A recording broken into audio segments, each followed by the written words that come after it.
असं मी या ठिकाणी जाहीर करतो.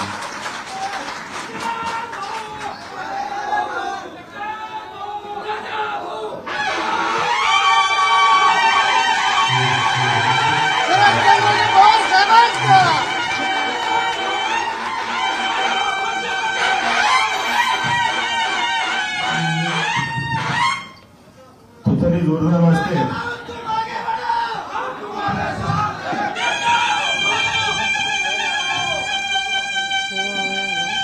काँग्रेस पक्षामध्ये माझ्या प्रवेशाच्या कार्यक्रमाला या मंचावर उपस्थित या देशाचे नेते आदरणीय पवार साहेब, या देशाच्या खासदार आणि पक्षाच्या राष्ट्रीय अध्यक्ष फौजिया खान मॅडम, या जिल्ह्याचे खासदार, बीड जिल्ह्याचे खासदार बजरंग बाप्पा सोनवणे, माझ्या सोबत आलेले पुणेचे तालुका अध्यक्ष जीवनरावजी गोरे, जीवनरावजी देशमुख, शेजूर, माझ्यासोबत सर्व प्रवेश केलेले माझे सर्व आणि पवार साहेबांवर विश्वास ठेवून प्रवेश केलेल्या माझ्या भगिनी, माझे मित्र, माझे बंधू, माझे सहकारी, आज मला पवार साहेबांनी या राष्ट्रवादी काँग्रेसमध्ये प्रवेश दिला त्याबद्दल मी साहेबांचे आभार मानतो. आणि साहेब, मी एकच सांगतो, आमच्या या परळी मतदारसंघामध्ये विमा मंजूर होतो 100%, 25% अग्रिम विमा वाटप होतं, राहिलेला 75% विमा ते नोटबंदी त्याची अहवाल तयार होतो, बँकेत जमा झालेला विमा 75% वापस जातो ते विमा कंपनीला, आणि विमा कंपनीला वापस गेला 75% विमा ते कुठे जातो, पुन्हा कोण कोण वाटून घेतो याचा तपास आम्हाला लागत नाही. आपलं राज्य सरकार आल्यास फक्त ते 75% विमा अनुदान जे वापस जाऊन जे त्याच्या वाटण्या होतात त्याचा तपास तुम्ही आम्हाला लावून द्या. या परळीमध्ये जे वाघाला दादागिरी, गुंडगिरी आहे, माझ्या प्रवेशासाठी निघाले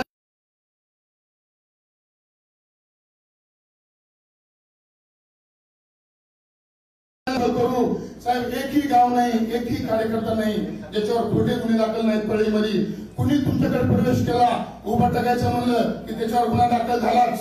आता माझ्यावर सुद्धा गुन्हा दाखल होणार आहे, पण ही जनता पवार तुमच्या सोबत आहे. गुन्हा दाखल देणार नाही. ज्या गावच्या भुरी त्याच गावच्या वावडे. या अगोदर माझ्या गावचे रघुनाथराव मुंडे आमदार होते या परळी मतदारसंघाचे. रेणापूर मतदारसंघात असताना या परळी साहेब, पवार साहेब, अशी परिस्थिती 900 करोड रुपयाचा फंड या परळीमध्ये शासनात आला.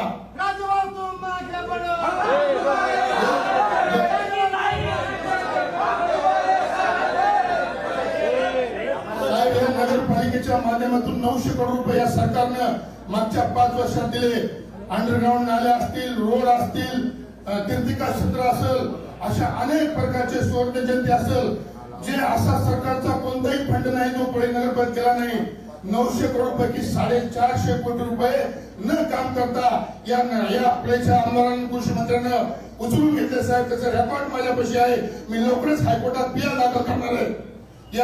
या मंत्र्याचं, कृषी मंत्री म्हणजे हे साहेब, कृषी मंत्री म्हणजे लबाड्याचं विद्यापीठ आहे कृषीचं, त्याला कृषी मंत्री न करता लबाड्याचं कृषी मंत्री विद्यापीठ असं म्हणायचं.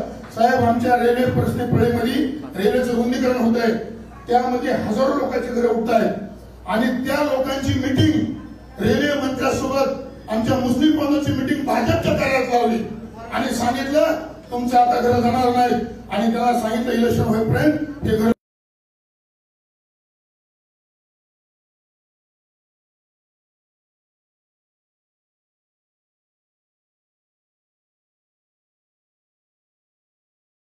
आणि मंत्री उठतात, कुठल्याही घोषणा करतात, काही देत नाहीत.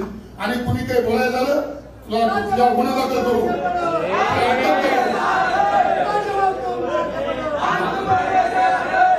पालकमंत्री साहेब, तुम्ही परळीची विधानसभेमध्ये निवडून फक्त आला पवार साहेबांमुळे, तुम्ही राज्यात मंत्री झाला पवार साहेबांमुळे, आणि आता तुम्ही सुद्धा तुम्हाला निवडून आणलं पवार साहेबांनी, तुम्ही फुटून मंत्री झाला.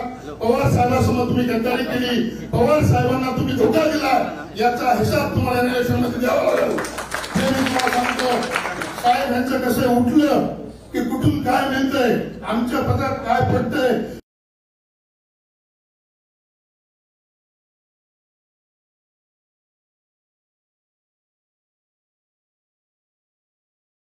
विकण्याचं काम 40 लोकच करतात. काही तसेचे गहू तांदूळ विकण्याचं काम फक्त 40 लोक करतात. प्रळीचा विकास म्हणजे एक अलिबाबा आणि 40 चोराच्या पलीकडे गेलेला नाही. मी सांगतो साहेब, आज आपल्या पक्षाकडे 10 लोकांनी उमेदवाराची मागणी केली. 10 लोकांनी प्रळी मतदारसंघातून. तुम्ही कुणालाही अटक करा, तुम्ही कुणावरही गुन्हे दाखल करा, प्रळीची जागा ही पवार साहेबांची आणि पवार साहेबांचीच निवडून येणार आहे हे मी आपल्याला सांगतो.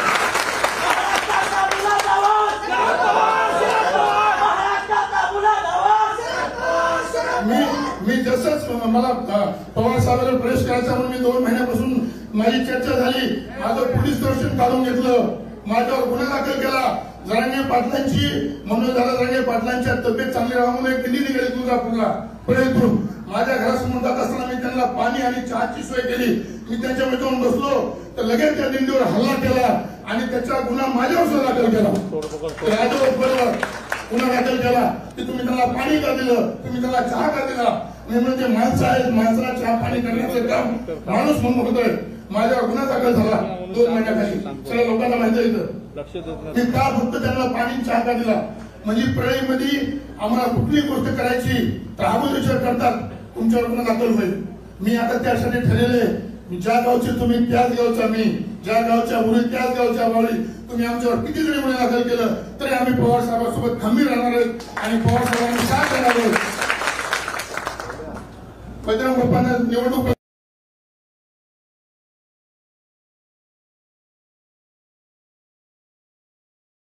प्रथा जर या राज्यातून आली असेल, देशातून आली असेल, या राज्याच्या कृषी मंत्र्यांना आली. पूर्ण दादागिरीच्या भाषेवर राजकारण इलेक्शन करतात ते.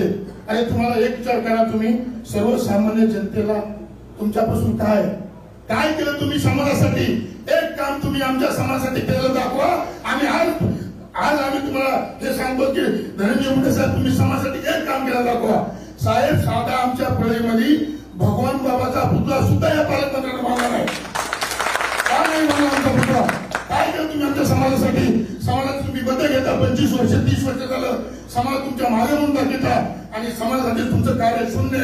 मी एकच विनंती करतो साहेब, तुम्ही जसं तुमचं सरकार येतंय तसं प्रळीमध्ये ह्या सगळ्या चौकशा लावा आणि या पालकमंत्र्याचा भ्रष्टाचाराला कुठेतरी आळा घाला.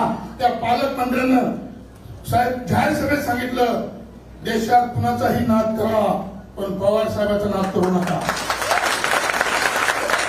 पालकमंत्री साहेब तुम्हीच आता पवार साहेबांचा नाद केलाय. आता येणार इलेक्शनमध्ये तुम्हाला मी सांगतो, तुम्ही पवार साहेबांचा नाद केलाय. आता पवार साहेबांचा नाद केल्यास काय होतंय येणाऱ्या विधानसभेला तुम्ही बघा.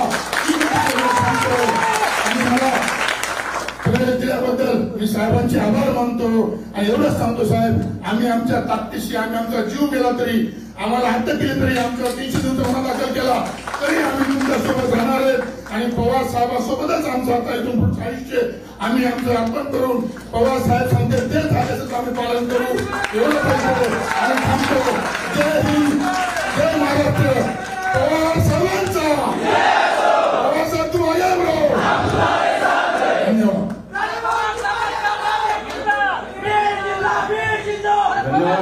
अत्यंत जोरदारपणे आपण सर्वांना अपील केलेलं आहे. यानंतर मी विनंती करतो बीडचे आमदार, बीडचे खासदार आमचे